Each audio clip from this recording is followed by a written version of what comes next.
আসসালামু আলাইকুম। তো আজকে আমি তোমাদেরকে দেখাবো ডেকো নুডলস দিয়ে কিভাবে রেস্টুরেন্ট স্টাইলের চাউমিন বানাতে হয়। তো এই নিয়ে থাকছে আজকের ভিডিও।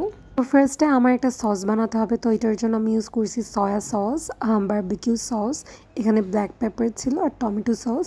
তো এইগুলোর সংমিশ্রণে আমি একটা সস বানিয়ে এটাকে ভালোভাবে মিশিয়ে আমি আলাদাভাবে রেখে দিব। এই সসটা আমি নেক্সট স্টেপ এটা ইউজ করব। দেন ফার্স্টে আমি একটা প্যানের মধ্যে পরিমাণ মতো পানি দিয়ে এখানে তেল দিয়ে এটাকে বয়েল হতে দিব।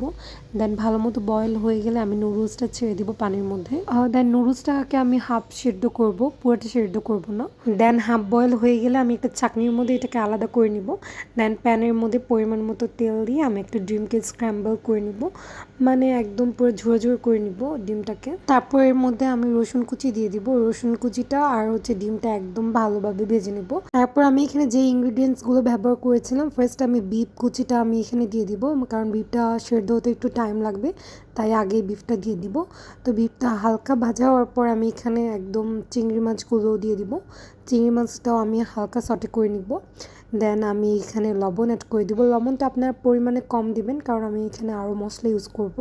তারপর এখানে আমি একটুখানি মরিচ গুঁড়ো দিয়ে নিব, কারণ আমরা সবাই বাসায় অনেক ঝাল পছন্দ করি, তাই আমি মরিচ গুঁড়োটা অপশনাল অ্যাড করেছি।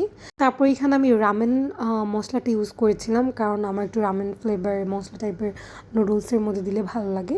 দেন আমি ক্যাপসিকামটা ওইখানে অ্যাড করে দিয়েছিলাম, আর বাকি যেই সবজিগুলো ছিল ওইখানে দিয়ে দিয়েছিলাম, কারণ এটা হালকা সটে হবে আস্তে আস্তে। দেন আমি এখানে যে নুডলসটা ছিল হাফ সেদ্ধ ওইটা দিয়ে দিব, কারণ এটা একটু ভাজা ভাজা হবে। দেন আমি যে সসটা বানিয়ে রেখেছিলাম এটাও দিয়ে দিব লাস্টে। দেন এটাকে ভালোভাবে নেড়েচেড়ে একদম মশলাগুলোর সাথে মেশাতে হবে। তো ফাইনালি ডান আমার ডেকো নুডলস দিয়ে চাউমিন।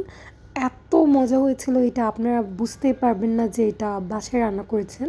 একদম পুরো রেস্টুরেন্ট স্টাইলের হয়েছিল। একবার হলো বাসায় ট্রাই করে দেখিয়েন, অনেক মজা লাগবে খেতে।